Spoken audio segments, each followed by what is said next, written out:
당신은 최고의 행복자입니다. 인상을 쓰면서 최고의 행복자입니다. 그러지 말고 정말 그러한 마음으로 한 번 더 인사합시다. 당신은 최고의 행복자입니다. 미소도 자꾸 지어줘야 이게 얼굴에 미소 근육이 생깁니다.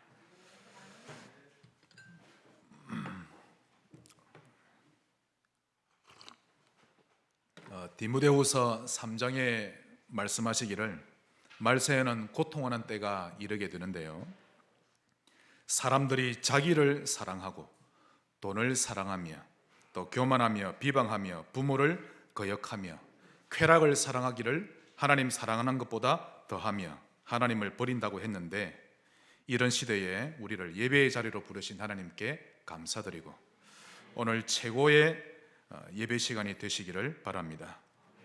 여러분은 오늘 어떤 마음으로 이 자리에 오셨는지, 또 어떤 자세로 이 자리에 앉아 계신지 저는 모릅니다. 그러나 분명한 사실은 종교적인 의무감으로 왔던 어떤 처세술을 배우기 위해 왔던 사람은 교회로 올 때는요, 자신도 모르게 복음을 듣고 싶어서 오는 것입니다.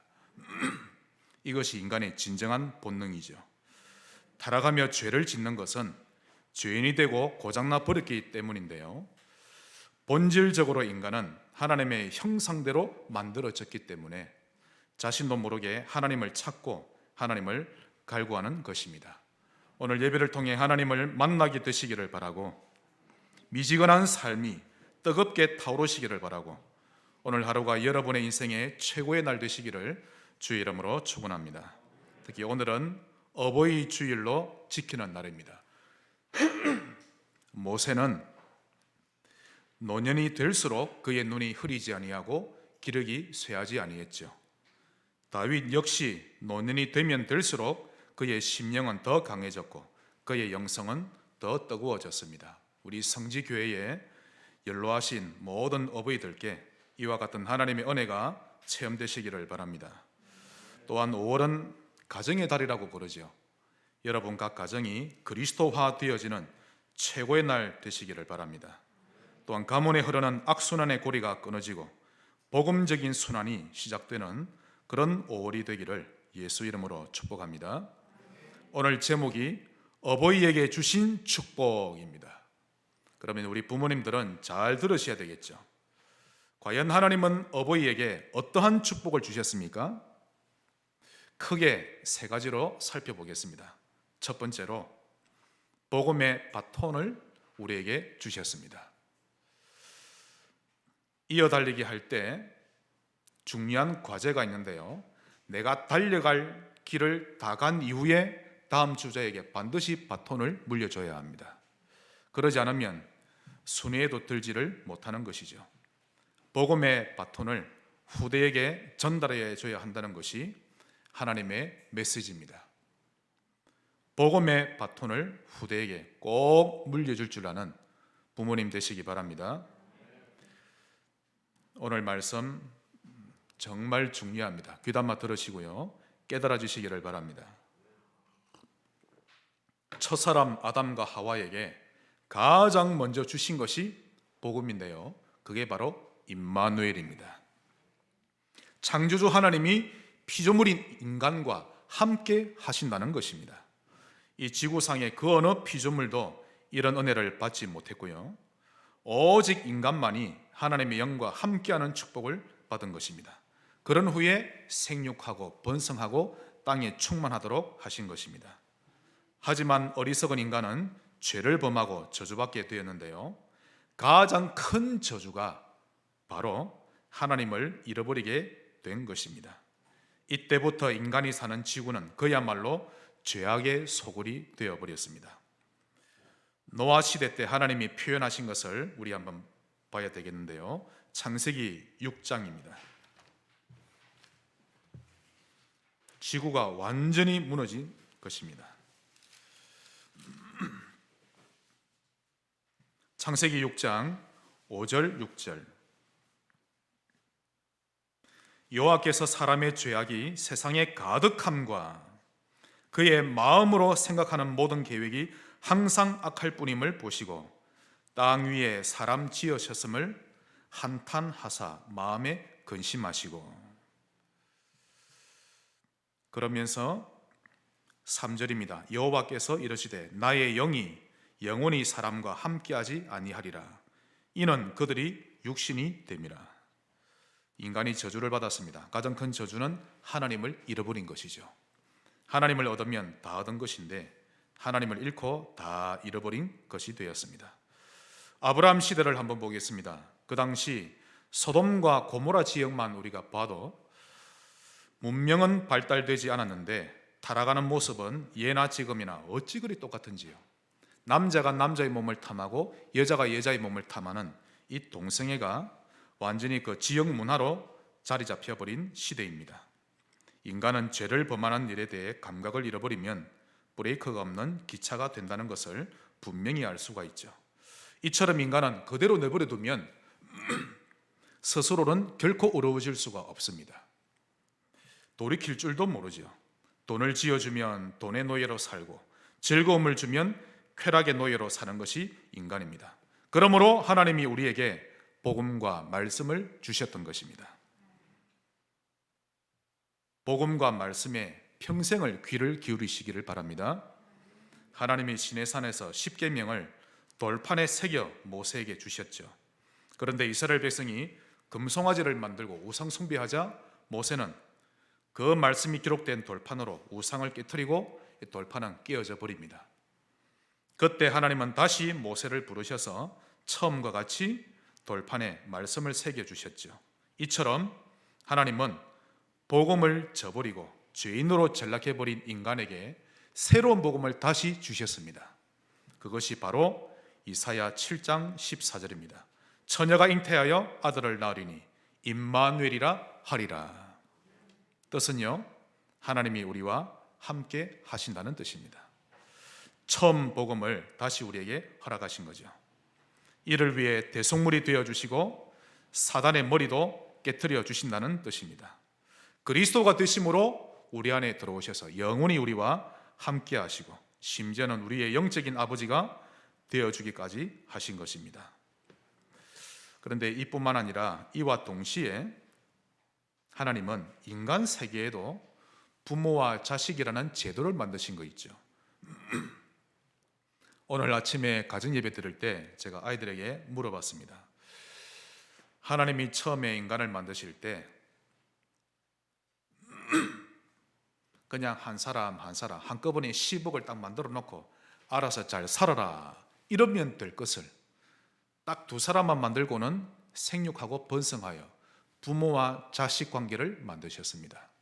그 이유가 뭐냐라고 물어봤죠. 그러니까 딸이 하는 말이 자식을 낳아보고 부모 심정을 알라고. 애도 안 낳아본 애가 아는 거 있죠. 하나님이 인간 세계에도 부모와 자식이라는 제도를 만드시고는 그 부모에게 제일 먼저 복음의 바톤을 손에 쥐어주시고 그걸 전달하게끔 하신 것입니다. 그러면서 부모의 심정을 이야기하셨죠. 복음을 물려주는 부모 되시기 바랍니다. 인생의 철학으로 받지 마시고 하나님의 음성으로 들으셔야 합니다. 오므리와 아합은 자식에게 우상의 바톤을 물려주고 죽었는데 다윗은 언약의 바톤을 물려주고 죽었습니다. 부모는 복음을 물려줄 줄 알아야 합니다. 할렐루야! 복음을 물려줄 줄 아는 부모. 우리 청년들께 물어봅시다. 왜 결혼합니까? 사랑하는 사람이 생겨서 천천만만의 말씀요. 그렇게 결혼하면 눈물 많이 흘립니다. 복음의 바톤을 이어주기 위해서. 틀린 거짓의 바톤을 이어주는 이슬람 교도들은 자식을 엄청 많이 놓죠. 오늘 언약을 굳게 잡을 줄 아셔야 합니다. 부모는 복음을 물려줄 줄 알아야 합니다. 성철 스님이 1993년 82세로 죽기 전에 자기 딸에게 유언을 합니다. 그 딸이 불필 스님이죠. 그 내용이 큰 화제거리가 되었는데요. 제가 소개해 드립니다. 딸아, 나는 인생을 잘못 선택했다. 나는 지옥으로 간다. 내 죄는 산보다 높고 바다보다 깊은데 내 어찌 감당하랴. 내가 일생을 바쳐 포교한 것은 다 헛것이로다. 우리는 구원이 없다. 죄값을 해결할 자가 없기 때문이다. 따라 내가 잘못했다. 내가 인생을 잘못 선택했다. 죽음 앞에 와서야 잘못된 길로 들어섰음을 깨닫는 것입니다. 어느 누구도 따라하기 힘든 극기 수행을 많이 하고 큰 깨달음을 얻어 성불의 경지에 이르렀다는 성철 스님. 하지만 인생의 마지막에 고백하기를 수많은 남녀 청춘들에게 진리가 아닌 것을 진리라고 가르치며 속여왔던 죄가 너무 커서 나는 지옥에 떨어진다라며 크게 가슴 아파했다고 전해집니다. 여러분, 진리 중에 진리는 삼위 하나님이십니다. 성부, 성자, 성령 하나님. 이만희가 아닙니다. 마리아도 아니며 석가모니도 아닙니다. 우리 창조주 하나님이십니다. 우리 하나님이 과연 여러분에게 본질이 맞습니까? 감사하시기 바랍니다. 또한 복음을 가진 부모를 만난 것을 감사하시고 복음을 알려주는 교회 만난 것을 감사하시기 바랍니다. 인생의 끝자락에 와서야 자기 딸을 승려로 만든 것을 보고 얼마나 그는 가슴이 아팠을까요? 우리 부모님들 후회하는 인생 살지 마시기를 바랍니다. 그러므로 부모는 복음을 잘 알고 세계복음화를 물려줄 줄 알아야 합니다. 한번 따라합시다. 복음의 바톤. 내가 갈 길 다 갔으면 물려줄 줄 알아야 합니다. 그런 부모 되시기를 주의 이름으로 축원합니다. 큰 두 번째로, 하나님은 우리 어버이에게 어떤 축복을 주셨습니까? 결혼하는 순간부터 하나님이 그 부모에게 지어주신 거죠. 축복권을 주셨습니다. 하나님을 대신해서 자녀들을 축복하라고 주신 권세입니다. 오늘 본문에도 잘 나오죠. 보니까 주보에도 우리 본문이 나오는데요. 내 아들아, 내 아비의 훈계를 들으며 어미의 법을 떠나지 말라. 이런 부모와 자식 간의 관계는요, 생명과 사랑의 관계도 맞지만 지혜와 훈계를 전달하고 전달받는 관계입니다. 축복을 하고 축복을 받는 관계죠. 하나님을 대신해서 자녀들을 축복하라고 주신 권세입니다. 그렇다면 이 축복권을 잘 사용하기 위해 우리 부모는 무엇을 해야 합니까? 새겨 들으시길 바랍니다. 그 첫 번째가 부모는 선택을 잘해야 합니다. 뭘 잘해야 한다고요? 선택을 잘해야 합니다. 사람은 선택하며 사는 여정을 걷습니다. 인생이 선택하는 여정이죠. 때마다 어떤 선택을 하느냐에 따라서 그의 미래가 결정되는 것입니다. 부모가 선택을 잘 못하면 가장 크게 영향을 받는 자가 자녀입니다. 주일 승리하시기 바랍니다. 예배에 승리하세요. 나 한순간의 잘못이 자녀에게 비복음적인 요소가 들어가는 것입니다. 선택과 판단이 틀리면, 그것도 자주 틀리면 자녀들이 힘겨워집니다. 예를 들어 가룟 유다를 보겠습니다. 여러분, 사람은요 얼마든지 실수하고 큰 잘못을 저지를 수 있죠. 하지만 그 이후에 선택과 판단을 잘해야 합니다. 그런데 가룟 유다는 죄책감을 이기지 못해 자살을 선택해버린 것이죠. 만약 그가 예수님께 나아가서 뉘우치고 돌이켰다면 새로운 시작을 기대할 수도 있었는데요. 그걸 못해서 어리석은 선택을 하고 말았던 것입니다. 부모는 성숙해야 합니다. 영적으로 계속해서 어린애가 되면 참으로 곤란해집니다. 우리 에서를 한번 보겠습니다. 에서가 뭐라 그랬죠? 장자의 명분이, 즉 복음이 내게 무엇이 유익하리요? 결국 자기 후손들을 복음의 반대편에 서게 하고 교회를 박해하는 후손으로 만들어버린 것입니다. 부모는 장자의 축복권을 팥죽 한 그릇에 팔아서는 결코 안 될 것입니다. 하나님의 음성으로 들으시길 바랍니다. 두 번째로, 부모가 잘해야 할 것. 말을 함부로 해서는 안 됩니다. 바른 고백을 잘해야 합니다. 말을 함부로 하거나 틀린 말을 쉽게 내뱉는 습관은 반드시 갱신하시기를 바랍니다.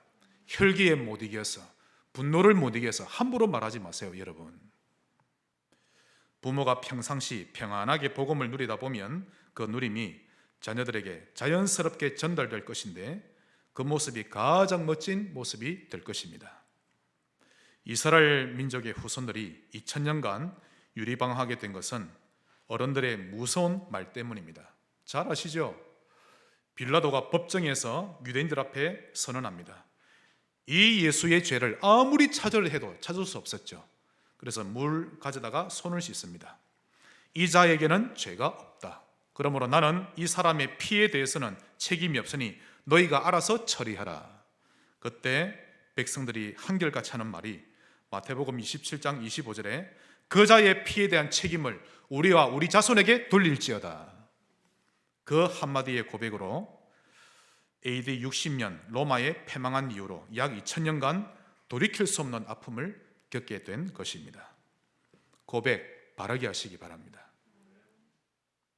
베드로를 한번 보십시다. 그는 실수를 했을지라도 중요한 순간마다 고백을 잘했죠. 선택도 잘했습니다. 예수님을 3번 부인했을지라도 오히려 그 실수를 발판 삼고 네가 나를 사랑하느냐, 내가 주님을 진짜 사랑하는 줄 아시지 않습니까? 그리고는 전도자의 삶을 살았던 것입니다.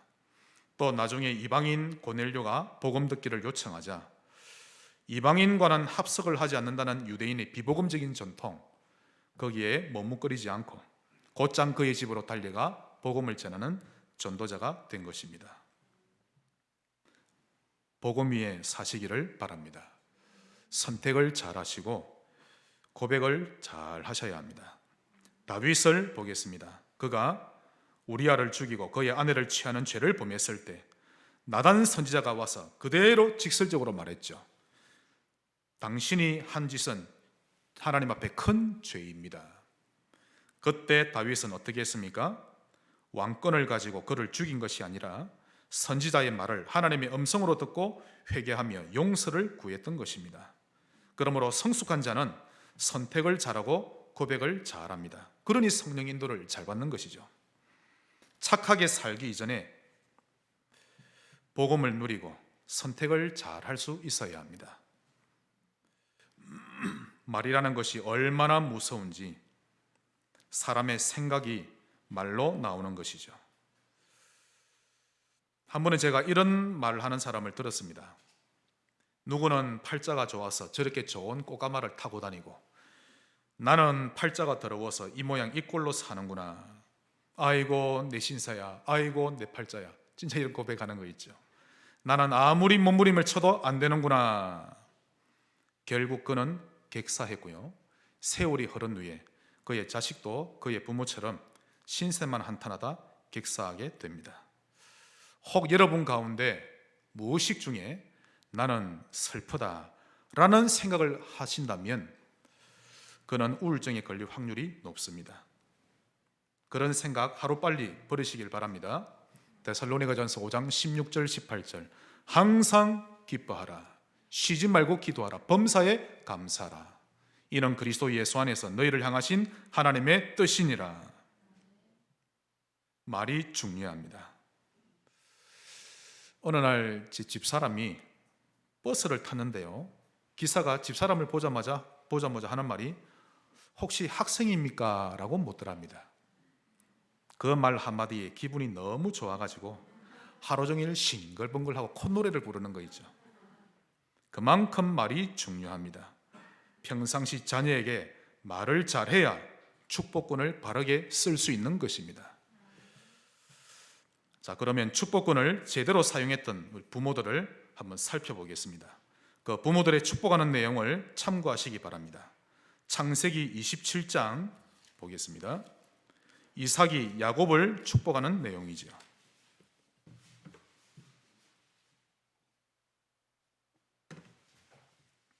(27장) 27절에서 29절까지 이삭이 야곱을 축복하는 내용입니다. 그가 가까이 가서 그에게 입맞추니 아버지가 그의 옷에 향취를 맡고 그에게 축복하여 이르되 내 아들의 향취는 여호와께서 복주신 밭의 향취로다. 하나님은 하늘의 이슬과 땅의 기름짐이며 풍성한 곡식과 포도주를 내게 주시기를 원하노라. 이렇게 기도하시기를 바랍니다. 만민이 너를 섬기고, 서밋이 된다는 뜻이죠. 열국이 내게 굴복하리니 내가 형제들의 주가 되고 내 어머니의 아들들이 내게 굴복하며, 너를 저주하는 자는 저주를 받고 너를 축복하는 자는 복을 받기를 원하노라. 이렇게 축복하시면 됩니다. 아브라함에게 주신 축복을 그대로 전달하는 거 있죠. 자, 다윗이 솔로몬에게 사명을 인계하는 내용입니다. 역대상 28장입니다. 구약성경 653쪽입니다. 역대상 28장 먼저 9절 10절입니다. 자녀에게 사명의 바톤을 인계할 줄 알아야 합니다. 내 아들 솔로몬아, 너는 내 아버지의 하나님을 알고 온전한 마음과 기쁜 뜻으로 섬길지어다. 여호와께서는 모든 마음을 감찰하사 모든 의도를 아시나니 내가 만일 그를 찾으면 만날 것이요 만일 내가 그를 버리면 그가 너를 영원히 버리시리라. 그런즉 이제 너는 삼갈지어다. 여호와께서 너를 택하여 성전의 건물을 건축하게 하셨으니 힘써 행할지니라 하니라. 20절입니다. 또 그의 아들 솔로몬에게 이르되 너는 강하고 담대하게 이 일을 행하라. 성전 공사죠. 두려워하지 말며 놀라지 말라. 내가 여호와의 성전 공사의 모든 일을 마치기까지 여호와 하나님 나의 하나님이 너와 함께 계시사 내게서 떠나지 아니하시고 너를 버리지 아니하시리라. 우리 모든 아버지들은 자녀에게 이런 축복할 줄 아시기를 바랍니다. 또 다윗이 솔로몬을 위해 하나님께 기도하는 내용입니다. 역대상 29장 19절. 또 내 아들 솔로몬에게 정성된 마음을 주사 주의 계명과 권명과 율례를 지켜 이 모든 일을 행하게 하시고 내가 위하여 준비한 것으로 성전을 건축하게 하옵소서 하였더라.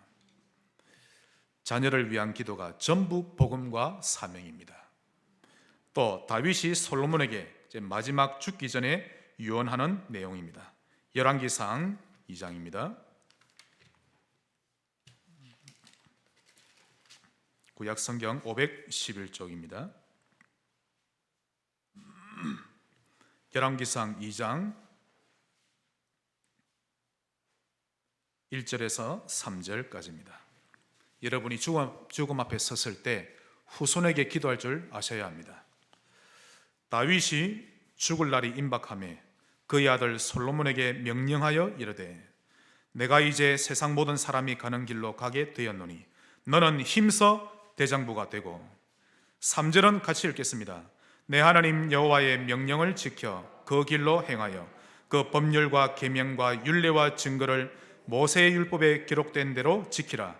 그리하면 내가 무엇을 하든지 어디로 가든지 형통할지니라. 아멘. 후손들을 마음껏 축복하시기 바랍니다. 재산은 물려주지 않아도 되니 복음을 물려줄 줄 아셔야 합니다. 그러면 우리는 지금 어떤 내용으로 우리 자녀에게 축복을 해야 할까요? 이 시대에 맞는 기도 제목 여러분에게 소개합니다. 첫 번째로 138입니다. 오직 그리스도, 오직 하나님 나라, 오직 성령으로 충만하도록. 그러면서 14입니다. 오로지 기도에 힘쓰게 하시고, 우리 후대가 24, 즉 복음으로 각인뿌리 체질되게 하시고, 25, 하나님의 역사를 체험하는 후대가 되도록. 그 다음 영혼입니다. 영원한 상급을 쌓는 그들의 삶이 되도록. 237 살리며 5천 종족 살리는 주역이 되도록 먼저 이런 기도하시기 바랍니다. 두 번째로 기도할 내용은 오력입니다. 우리 자녀들에게 영력, 지력, 체력, 경제력, 인력 5가지 다 필요합니다. 요셉 같은 영적인 힘, 또한 지혜가 없으면요 사람이 어리석게 됩니다. 하늘의 지혜를 주옵소서. 앞뒤 위아래를 아는 그런 지혜를 주옵소서. 아무렇게나 살지 않도록 체력을 주시고, 5천 종족 237 살릴 만큼 경제력을 주시고, 혼자 사역할 수 없습니다. 사람을 붙여주옵소서. 그 다음 마지막 세 번째로 렘넌트를 각인시켜야 합니다. 렘넌트는 4가지 뜻이 있죠. 너는 이 시대의 남은 자다.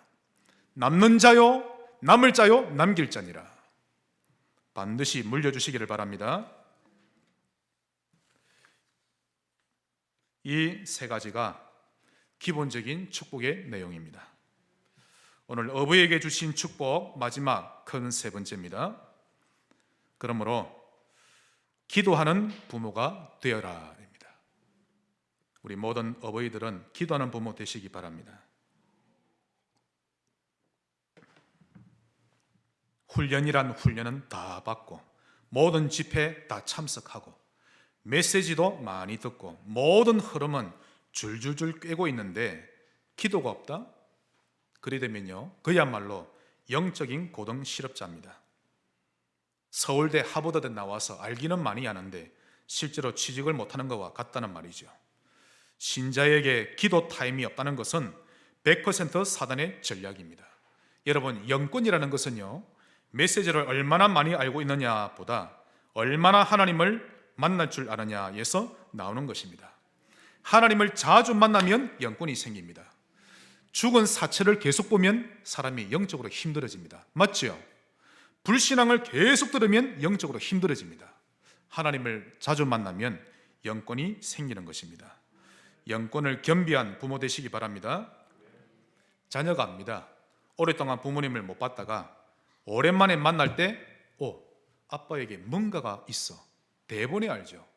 늘 일만 하느라 하나님을 만나지도 않고 늘 폰과 TV에 쩔어 있으면요, 대본에 압니다. 안 좋은 냄새 난다는 것을. 기도하는 부모 되시기 바랍니다. 특히 이 부분만큼은 여러분의 자녀들에게 인정받으셔야 합니다. 우리 부모님은 기도하는 분이시다. 문제만 생기면 그것을 정시기도하는 곳으로 갖고 가신다. 요 정도만 돼도 됩니다. 요게벳, 모세의 어머니죠. 그 어머니의 기도로 모세가 자라났고 출애굽의 역사가 일어났던 것입니다. 또 기도하는 어머니 수잔나, 잘 아시죠? 매일 기도하는 시간을 할애해서 매일 골방에 들어가는 것을 가장 중요한 일로 여겼던 어머니였죠. 그렇게 기도를 계속한 결과 세계적인 부흥사 요한 웨슬레를 기르게 되었고 찬양 인도자 찰스 웨슬레를 배출하게 된 것입니다. 기도하는 부모 되시기를 바랍니다. 저는 기도하는 어머니들은 좀 많이 봤는데요, 기도하는 아버지는 저희 아버지 외에는 본 일이 별로 없습니다. 우리 성지교회에 기도하는 아버지 꼭 되시기를 바랍니다. 말씀의 결론을 맺겠습니다. 먼저 첫째로 우리 자녀들은 어버이를 존중하며 공경하시기 바랍니다. 하나님의 명령이요 삶의 순리입니다. 부모님을 공경하세요. 어떤 자세로 공경해야 할까요? 말씀을 보겠습니다. 잠언 10장입니다.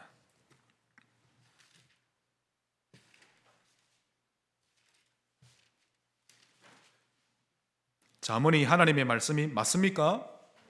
그러면 실천하세요. 잠언 10장 1절. 솔로몬의 잠언이라. 지혜로운 아들은, 자녀를 대표로 말했죠. 지혜로운 자식은 아비를 기쁘게 하거니와 미련한 아들은 어미의 근심이 되느니라. 부모님을 기쁘게 드리세요. 특히 마음을 기쁘게 드리시기 바랍니다. 오늘 교도문에 나오는 대로 교도문 세 번째 줄에 내 아들아 내 아비의 훈계를 들으며 내 어미의 법을 떠나지 말라. 이는 즉 부모의 훈계와 어미의 법은 내 머리에 아름다운 관이요 내 목에 금사슬이니라. 아비의 훈계와 어미의 법이 여러분을 영어롭게 하고 존귀하게 만듭니다. 잠언 13장 1절입니다. 지혜로운 아들은 아비의 훈계를 들으나 거만한 자는 꾸지람을 즐겨 듣지 아니하느니라. 부모님의 훈계와 꾸지람을 흔쾌히 들을 줄 알아야 합니다. 부모와 자식 간의 사랑이나 훈계, 지혜를 주고받는 사이가 잘 안 된다면 뭔가가 삐걱거리는 것입니다. 모든 가정이 말씀으로 회복되시기 바랍니다. 유대인은요, 이 부분 잘 압니다. 그래서 부모와 자식 사이에 세대 차이가 나지 않죠. 특히 우리 자녀들은 부모님의 꾸지람을 잘 새겨 들으시기를 바랍니다. 부모님을 업신여기지 마세요. 특히 연세가 많은 부모님을 잘 모셔드리시기 바라고, 최고의 효도는 복음을 전하는 겁니다. 예수 믿게 하시기를 바랍니다. 또한 제가 이번 어버이 주일을 보내면서 제 삶을 한번 돌아봤는데요, 지금의 제가 있기까지 제게 큰 도움이 되었던 몇몇 분의 잊을 수 없는 은인들이 있습니다. 소개를 하자면 끝없이 사랑해 주시고 기도로 지원해 주셨던 저의 부모님, 이용달 집사님, 박경옥 집사님, 정말 사랑으로 기도로 저를 지원해 주셨고, 지금도 제가 목회하는데 부모님의 그 기도가 저를 지탱하고 있다고 저는 확실히 믿습니다. 또한 하나님 중심, 말씀 중심, 교회 중심을 알게 해주셨던 서마산교회 황삼수 목사님, 주일학교 시절 사랑으로 저를 길러주셨던 박춘지 권사님, 또한 복음과 목회를 알게 해주셨던 최용수 목사님, 잊을 수가 없습니다. 혹 그분들이 제게 그 어떤 실수를 했을지라도, 제게 큰 상처를 줬을지라도 지금 제게 전혀 문제되지 않습니다. 그 정도로 저는 감사를 발견했죠. 오히려 베풀어 주신 은혜에 더 감사하고 보답하고 싶은 마음뿐입니다. 복음 안에서 여러분을 복음으로 이끌어 주신 은인들께 조건 없이 감사할 줄 아시기를 바랍니다. 내게 잘해주면 감사하고 내게 실수하면 밀어내고, 그게 무슨 조건 없는 감사입니까? 아직 복음을 덜 발견한 거죠. 조폭들도 강조하죠. 두목과 스승과 부모에게는 조건을 붙이지 않는다고. 오늘 감사가 회복되시기 바랍니다. 마지막으로 우리 하나님 아버지께 감사하시기 바랍니다. 우리 마지막으로 시편 136편을 보겠습니다.